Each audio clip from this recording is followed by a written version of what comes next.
ഇത് ഞങ്ങൾക്ക് ശരിക്കും ഒരു അൺയൂഷ്വൽ മോർണിംഗ് ആട്ടോ. സാധാരണ അവൻ എൻ്റെ ഏതപ്പൻ ആദ്യം എഴുന്നേക്കും, എന്നിട്ട് എന്നെയും ജിത്തുവിനെയും വിളിച്ചെഴുന്നേൽപ്പിക്കലാണ് പതിവ്.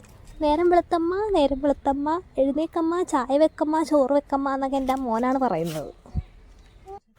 അപ്പോൾ ഇന്ന് പതിവിലും വിപരീതമായിട്ട് ഞാനാണ് ആദ്യം എഴുന്നേറ്റത്. ഇന്ന് ഒന്നും പോകാനൊന്നുമില്ല, അതുകൊണ്ട് ഫ്രീ ആണ്. സോ ഞാനാണ് ആദ്യം എഴുന്നേറ്റത്. പിന്നെ അവനെ എഴുന്നേറ്റു. കുറച്ച് നേരം കിടന്ന് ക്ഷീണമൊക്കെ മാറ്റിയിട്ടാണ് പിന്നെ ഏതൻ എഴുന്നേറ്റത്. പിന്നെ ഞാൻ എഴുന്നേറ്റ് വാഷ്റൂമിലൊക്കെ പോയി വന്ന് ബെഡൊക്കെ സെറ്റ് ചെയ്ത് പുതപ്പൊക്കെ മടക്കി വെക്കാൻ നോക്കിയപ്പോഴും ഏതൻ എഴുന്നേറ്റിട്ടില്ല. അപ്പോൾ അവൻ്റെ മേത്ത് വെറുതെ തലോണെടുത്ത് വെച്ചതാട്ടോ. അത് കഴിഞ്ഞിട്ട് ഞാൻ എൻ്റെ പണിയിലേക്ക് കടന്ന് ആദ്യം ആ ഷീറ്റൊക്കെ ഒന്ന് മടക്കി വയ്ക്കണം. പിന്നെയുള്ള പണി എന്ന് പറഞ്ഞാൽ ഏതന് വേണ്ടിയിട്ട് പാല് കാച്ചണം. രാവിലെ ഒരു കപ്പ് പാല് കുടിക്കുന്ന പതിവുണ്ട്.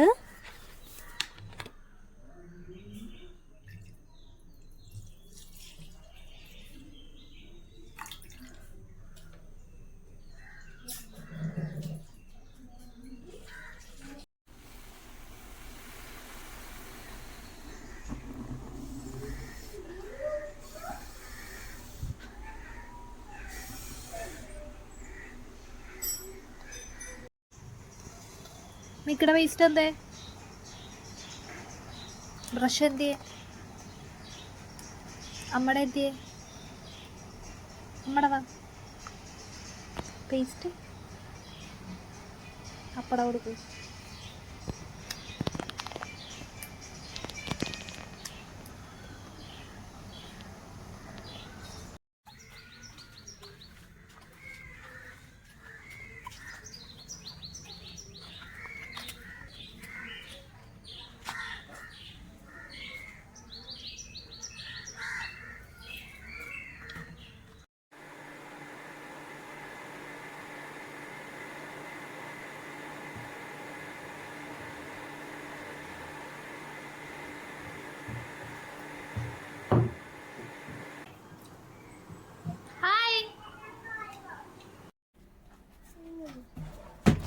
നോർമലി എനിക്കൊന്നും പോകാനില്ലാത്ത ദിവസങ്ങളിലാണ് കേട്ടോ ഞാൻ തുണിയൊക്കെ വാഷ് ചെയ്യാറ്. അപ്പോൾ ഇന്ന് ലോണ്ട്രി ഡേ ആണ്.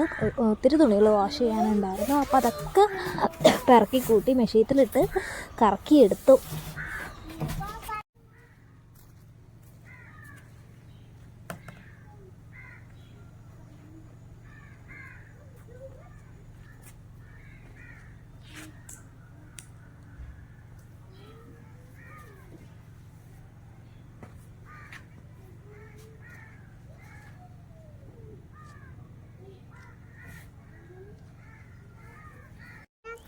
എന്നെ ഏതൻ ഇതുപോലെ തുണി വിരിക്കാൻ സഹായിക്കുന്ന പതിവുണ്ട് കേട്ടോ. ഇരട്ടി പണിയാണ്, എന്നാലും കുഴപ്പമില്ല. അവനെ കൊണ്ട് അത് ചെയ്യിക്കാൻ എനിക്കും ഇഷ്ടമാണ്. അവനിതുപോലെ അഴ താഴ്ത്തി കൊടുത്തിട്ടുണ്ടെങ്കിൽ അവനതിൽ തുണി വിരിക്കും. അത് അവനും ഇഷ്ടമാണ്, എനിക്കും കുഴപ്പമില്ല. ചില സമയമില്ലാത്ത സമയത്തൊക്കെ നമുക്ക് ദേഷ്യം വരും, എന്നാലും സമയമുള്ളപ്പോഴൊക്കെ ഞാൻ സമ്മതിക്കാറുണ്ട്.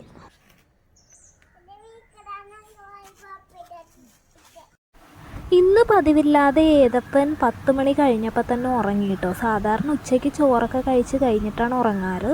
ഇന്ന് നേരത്തെ കിടന്ന് ഉറങ്ങിപ്പോയി എൻ്റെ കുഞ്ഞ്.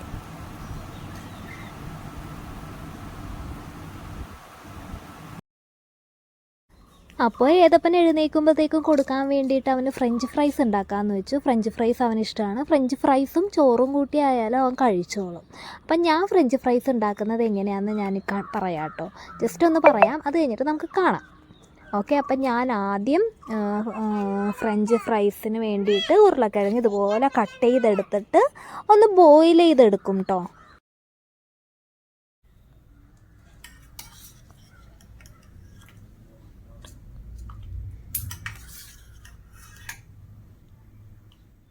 എന്നിട്ട് ആ ബോയിൽ ചെയ്തെടുത്ത ആ പൊട്ടറ്റോസിനെ എല്ലാം ഒന്ന് സ്ട്രെയിൻ ചെയ്തെടുക്കണം. നല്ലോണം വെള്ളം കളഞ്ഞെടുക്കണം കേട്ടോ.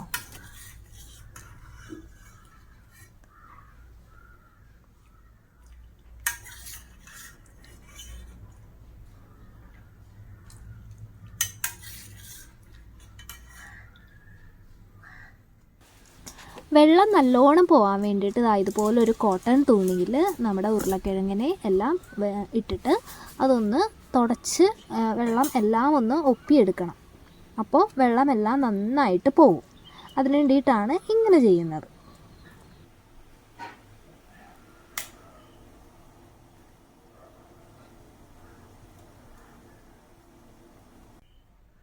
പിന്നെ അതിലേക്ക് ആവശ്യത്തിന് ഉപ്പും കുറച്ച് മഞ്ഞൾപ്പൊടിയും പിന്നെ എരിവിനാവശ്യത്തിന്, കുട്ടികൾക്കൊക്കെ ആണെങ്കിൽ എരിവ് വളരെ കുറച്ച് മതി.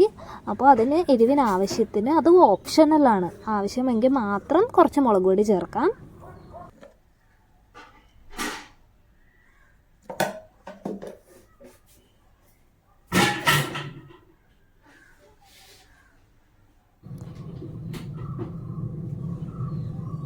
ഇത് ഉപ്പ് പോരാ എന്ന് തോന്നിയത് കൊണ്ട് കുറച്ചുകൂടി ഉപ്പ് ഇട്ടതാട്ടോ.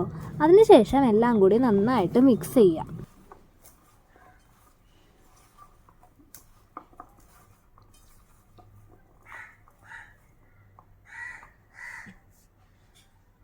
ഇനി നമ്മൾ ഫ്രൈ ചെയ്യാൻ ഉദ്ദേശിച്ചിരിക്കുന്ന ആ പാത്രത്തിൽ ഓയിൽ നന്നായിട്ട് ചൂടായി വരുമ്പോൾ നമ്മുടെ ഈ ഉരുളക്കിഴങ്ങ് കഷ്ണങ്ങൾ അതിലേക്ക് ഇട്ട് കൊടുത്ത് ഡീപ്പ് ഫ്രൈ ചെയ്തെടുക്കാം.